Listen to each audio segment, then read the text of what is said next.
Hey, what's up? I'm Guy. I'm John. It's our YouTube channel. We're glad you're here. Subscribe to this channel and give this video a like if you like it. Check out the podcast below in the description as well down there. Check it out. All right, John. Late Tuesday night, I thought there was no way the Warriors were going to lose. I kept thinking there's no way. You got cocky on social media. I got super cocky on social media. I thought Memphis just didn't have it. Once Steph banked in a three, I thought it was all going to start falling after that. But soon after that, he bricked the three. Klay missed a shot. Steph felt maybe a little hesitation late in the game. 106-101. Memphis with the win over the Warriors. The series now tied at 1 apiece. Well, big picture, this series, I fell asleep last night trying to watch Suns Mavericks. You couldn't pay me to watch Chubby Harden and no Joel Embiid and the Miami Heat, who are pretty boring. Give me Celtics, Giannis, but both games haven't been that good yet. This series feels like it's on a completely different level than the other three. I'm not trying to get nostalgic here. And listen, Dylan Brooks, as Coach K told him one time, you're better than that. But I do enjoy a playoff series where bodies, did that have like Seattle Seahawks, Harbaugh, Pete Carroll, 49ers, 2013 vibes? That was a war zone, Guy. Between the foul to start the game, Steph getting hit in the head, Draymond bleeding, Steph later bleeding. Yeah. It was. Was Coach K? Didn't he say you're too good of a player to do that? Yeah, in the handshake line. What? Because he just shot a late three. It wasn't even a foul. Right? Yeah, it wasn't anything like that. I actually thought that was pretty crazy tonight. I mean, he could have. He did not really elevate like you elevate to block a shot, and he wasn't even really looking at the ball as he followed through. And then he didn't even give him the full let me come check on him effort. He did it maybe to try and cover up the flagrant two. But was your immediate reaction that's a flagrant two? He going? Well, once they slowed it down and he got crushed, and then Gary Payton's laying there screaming, who is a pretty tough guy, then tries to come back in. We don't know the severity of the injury. I mean, it could be really bad, and he tried to come back in. I mean, he's a tough fucking guy. MRI didn't not conclusive. They're going to do another, but when Bob Myers came back out, I don't know if you saw that clip of Bob Myers coming out of the locker room to talk to Joe Lacob, and Lacob hit him with a Jesus Christ. So the fact he didn't come back in the game, not good, and it just didn't look good at all. In a weird way, I appreciate the Memphis win because, like you said, this series is so good. It's so good. Pretty crazy for the Warriors. 7 of 38. That's 18%. Steph was 3 of 11. Klay was 2 of 12 from 3. Guy, I had some Patriot tweets ready to go. Like, you do the dynasty, the championship blood, these guys making randos look sweet. Yep. And you got Memphis credit. They did not only did they not fold, I mean, Ja turned into Michael Jordan meets Kobe Bryant. What the hell was that? What was that? That was insane. How about his move at the end of the game when he was running at the clock and he gave a little shimmy shake Barry Sanders and he runs around like, who is this guy? He's incredible. I think one thing with him, and maybe Klay wore down a little because GP2, Klay was terrible. Klay played 39 minutes. 41. Klay played 41 minutes. Klay and John Morant, those are the two guys that played the most. 41 minutes apiece. Steph played 39. Maybe the GP2 injury hurt him there. I mean, John Morant had 47. He had 47 points. His strength, his body control, the way he always goes as high as he can and then sometimes continues up and then other times scoops it. But John Morant's energy to me, just his energy, is one of the most incredible things. I mean, 47, it took 47 to beat a Warriors team that was awful from 3. I mean, how is that not a Grizzly playoff record? I don't know their long history of the franchise there, but how many franchises have guys that have scored 47 points? He was remarkable. To me, the difference in the game down the stretch is Ja turned into a little Michael Jordan, and Klay Thompson was really, and I like you say, is it fair to blame him? 41 minutes is too extreme. That's too many for him. But he was shot, gassed. He looked really tired. Couldn't move. A couple times he was just kind of standing there. Steph Curry, in a vacuum, I think he's a better, his career is better than Brett Favre, obviously. But I do think they have some parallels. Right, they're two of the most spectacular players to watch in their primes ever. they both do some of the dumbest shit of all time. I mean, how many turnovers did Steph have? That He had were one like, oh my turnover. God. You think of the one he tried to like throw it from the top of the key to Otto Porter coming down the lane? Well, he had one of those. He had another one where he threw it back to Jordan Poole, and it just hits a Grizzly, and he takes it and ends up dunking. I mean, he had 3 or 4 turnovers, like basically the last 6-7 minutes of the game that were for I mean, potentially a top 10 all-time NBA player. Like, you're allowed to turn the ball over, but guy, I mean, he had 5, but it felt like 2 or 3 down the stretch of that game were on him. Like, just really, really bad ones, which is, part of the reason. I mean, it's kind of been his MO his whole career. He'll just, the Warriors will end up winning this in 6, and he'll have multiple 40-point games, and no one will remember, right? I mean, the thing in football, like, you throw that pick, that's the only moment you remember. In series, like, you can overcome. I thought he was bad. For him, again, these are super high standards, right? They needed him to be Superman, and Klay, and I mean, he was way better than Klay, but I mean, Andrew Wiggins guy was 1 of 7 from 3. He had the I sweet know, dunk. but I actually thought he was playing well. I think, think about Wiggins or Kuminga. When either one of them's on the floor, you're going to have one of the most athletic players on the floor, regardless of who you're playing. I think they got to put more Kuminga. 14 minutes. Like, could you get him 18, 20? Just have him run around. What do you really? Yeah, it's not like the Grizzlies are rolling out a bunch of like veteran guys. Like, they're running around young guys. I'm with you, which is why I ultimately think the Warriors win the series. It's why I defaulted to them finding a way to win the night. But I mean, you played Superman. Ja Morant, 47 points, ties the Grizzlies' postseason record for points, which was set by Ja Morant last year against the Utah Jazz when he had 47 points in game 2 of their postseason series with the Jazz, a 141-129 loss. So this was the best game. I'm with you, though, on Wiggins, and I thought Otto Porter was giving him good minutes. I mean, I heard a stat from Windhorse in the last series, the Grizzlies T-Wolves, of like 36 potential fouls that you get, in a 7-game. Is that 7 times 6? 6 times 6? Oh, they played 6 games. So it was 36 total fouls. Jaren Jackson Jr. had 31. So, I mean, he almost maxed out. I mean, he fouled out of like 3 of the 6 games. I mean, he fouled out tonight. He is a fouling machine, and he is really good when he's in the game, right? He can shoot threes. He can fucking block shots. If he fouls out, usually the Warriors are not going to shoot. I mean, guy, they had like Ben Simmons vibes for them, right? When balls are airballing, and even Steph was like shaking his head after he banked it in and they called timeout. Like, that was a joke shot on his level. They easily could have won this if their shots were just obviously not on like the highest level Splash Bros, but just hit 2 or 3 more threes. Now, you could play that game. Memphis could play that game last time, but 7 of 38.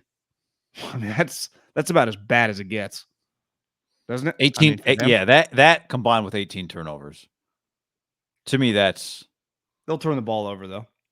I know. That's true. How good is it? How good is this series? Is the intensity of this series, though? I mean, I was thinking late when the Warriors were inbounding the ball that the best NBA playoff game, I think, might be as good as it gets. Best football is great. Baseball, the drama between pitches. But what basketball has that the other sports don't have is that you take turns on offense. Yeah. So if it's Steph Curry against Ja Morant in the last minute, you never have the shot of like Tom Brady just sitting on the bench watching, which is whatever. I love this. I love it all. But basketball has this. You can get a Ja Morant bucket and a Steph Curry shot within 4 seconds of each other. If you're a diehard fan, an elite NBA playoff game would be the one to have incredible seats and go to at your home arena. It's just the biggest roller coaster. Yes. Because it felt like the Warriors were going to get blown out, and then the Warriors came back, and I had the Undertaker memes ready, and then all of a sudden they fall back. It's just part of it now is the 3-point shot has completely changed the sport, right? It can shift back and forth really quickly. Yeah. Yeah. But I mean, Ja hit some threes tonight, but is Ian Eagle running out of things to say with Ja's name? He said jaw breaker the other night. He said jaw lift and jaw surgery today. I was going to I actually texted him one. I said, "You've got to be joshing me." But don't use that. Do you know what I love? is how I've been on him actually Dame. for a while, but You guys are buddies? yeah, I've been on him for a while about. Do you remember that commercial? The Andersons got tickets to the game. Do you remember that commercial? It was like for NBAtickets.com. He'd be like, how'd they get tickets to the game? The Andersons got tickets to the game. He voiced that Zion commercial. Eagle? I don't know if you remember that. Yeah.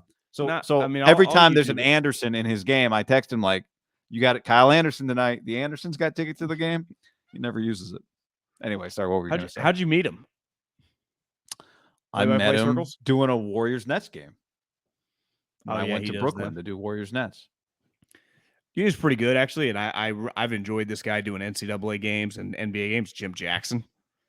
Jim Jackson, like Dame Lillard, I am so jealous of the way they say Draymond. I don't know how to do it. He's saying Draymond.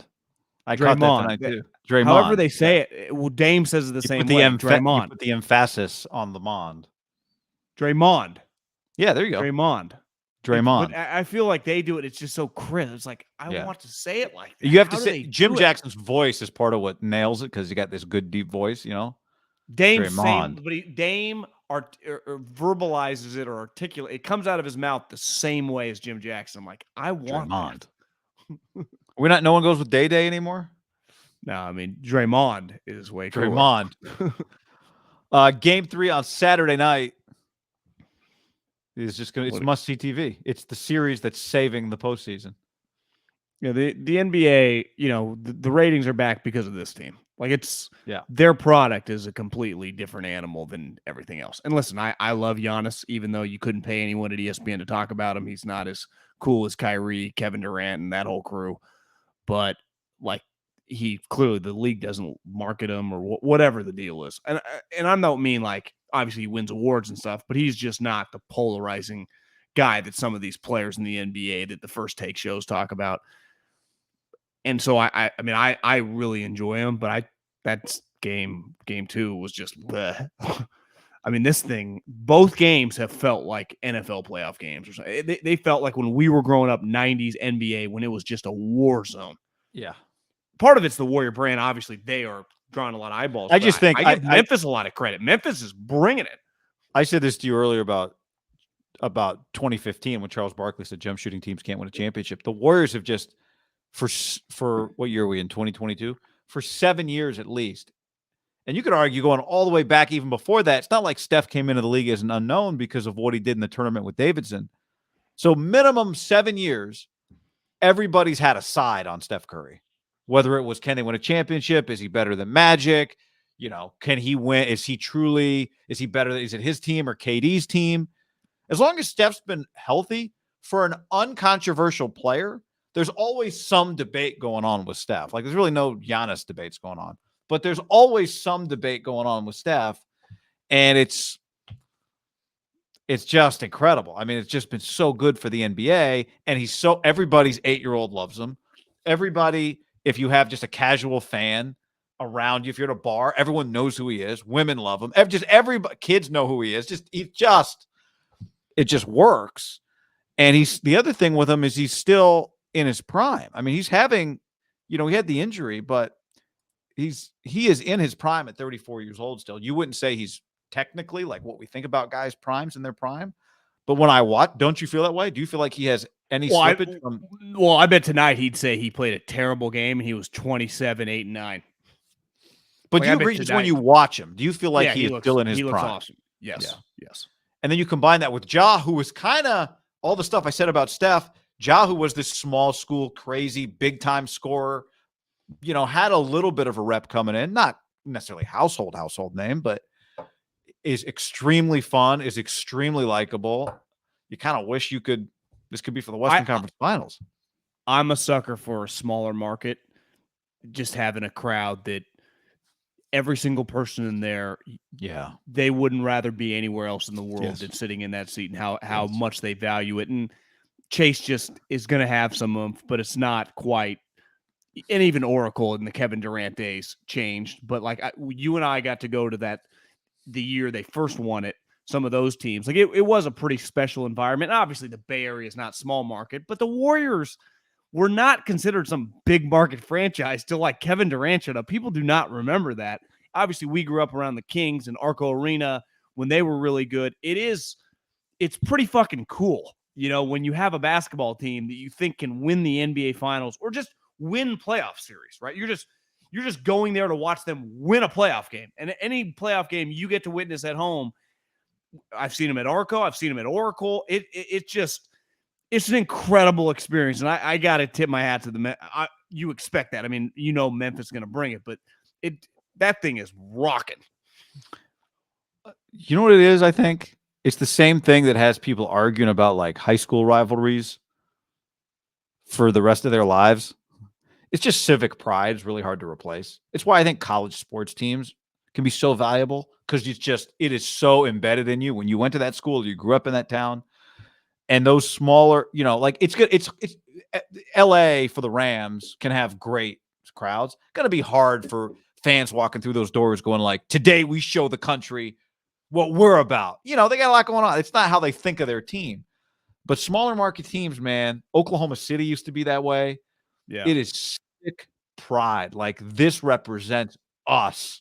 This is an extension of us.